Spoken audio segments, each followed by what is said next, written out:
Hey everyone, today our project is repairing our Whirlpool Cabrio dryer. It's been making some loud squeaking noise when we run it, and now that squeaking noise has become kind of a chugging noise. It's coming from the back of the unit. I think I know where it might be emanating from, but we're going to get this thing taken apart, take a good look at it, and my daughter Sadie's going to help me with this project today. So this is the dryer. And the sound is definitely coming from back here.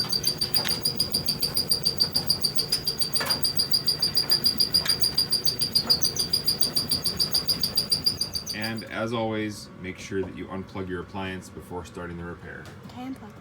Okay, around the perimeter of this unit, there are a whole bunch of little sheet metal, about 1/4-inch sheet metal screws there, going all the way around the unit. We're going to go ahead and pull all those out first, and then we'll work on getting the electrical box disconnected there.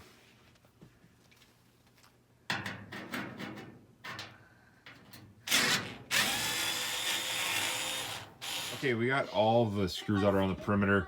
It looks like taking this out doesn't do much good because the wires are going right from, they're screwed onto this panel and then they go right into the unit. So we're gonna just kind of work around that. And then there's one last one to take out that I noticed here. That one's held to a bracket on the inside. You can kind of see down there. So we're gonna go ahead and take that out. So I think this door should then come right off.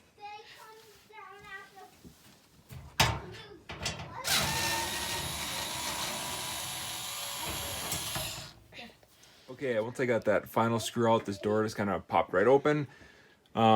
Looking in this, I was kind of surprised by how everything's laid out. All the videos I've watched before from parts places show that that pulley that I was looking for usually is right here, but that's not the case. It's actually over there.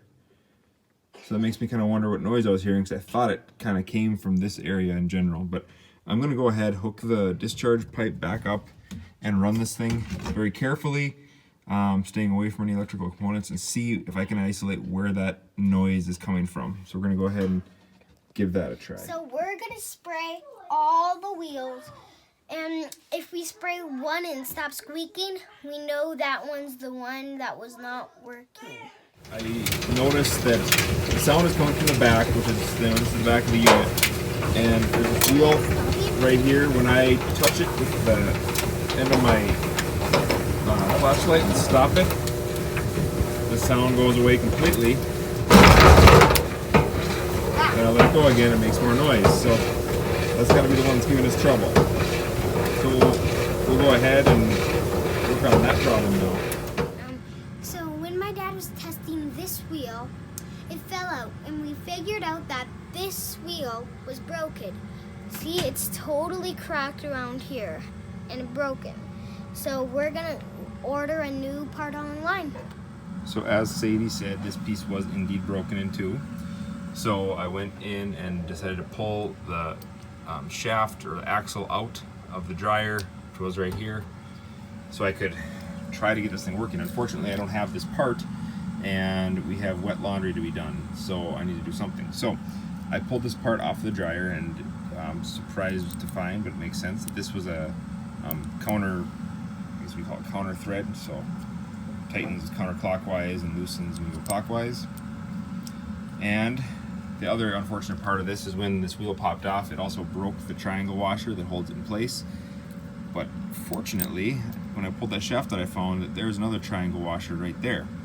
So I'm going to see if we can live without this triangle washer for a little while and survive with just this metal washer, and then put that triangle washer on the end of this broken wheel and see if we can keep it running for a couple days. So that's my plan. I'm going to go ahead and kind of put that together, reassemble this thing for a while, and then once we get the actual part, we'll finish the job. Okay, so here is a wheel we took out that wasn't necessarily bad. It's still all intact, but we're going to replace it anyway because I got a 2-pack of new wheels like that online.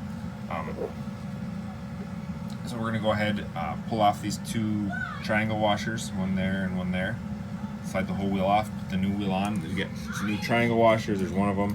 And they also came with this little keeper, friction keeper thing. I think that is meant to fit right on here. It looks like it's about that same diameter, just to make sure the triangle washer isn't gonna fail. I think that's just a kind of a fail safe. But anyway, we're gonna go ahead and get that all put together and see how it looks. We have the new wheel. We're just gonna put some oil on it. So, before we put the triangle washer on.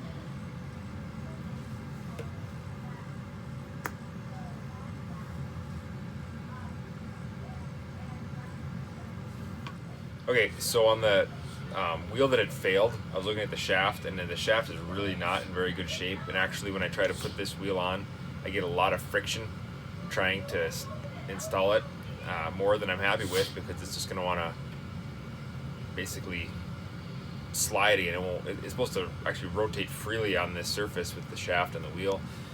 So I'm going to go ahead and probably get this out here, chuck this thing into my drill and work it on some sandpaper for a while and try to get a bit of rust off of there and see if I can make this thing a tiny bit smaller diameter so it will ride freely on this wheel. So I'm going to go do that now and see how that works.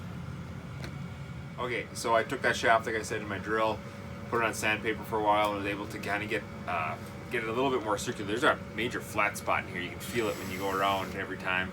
So that's, I don't know if that's the chicken or the egg thing as far as that other wheel failing, but I got it down enough where it goes easily onto this wheel, so should be no problem spinning there. We'll put a little oil on it and then reassemble it with the triangle washers and that keeper, and we'll then be putting the wheels back on the unit. That's it for now. Okay, here we are putting this back in place, and remember it's left-hand thread, so counterclockwise we'll tighten it up.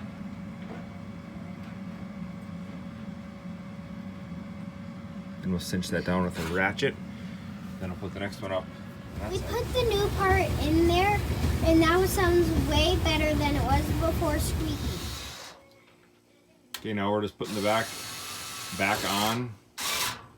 Got those perimeter sheet metal screws all the way around, and one thing to look out for, don't forget this little one right here, right in the back, right in the middle. That one actually goes into a bracket that supports that roller that we just had problems with, and I wonder if that's not some of the problems that we might be seeing, because that bottom roller there doesn't have a whole lot of support other than this little bit of sheet metal. So anyway, we're gonna get that all tightened up. We're gonna plug this thing in and call it a complete project.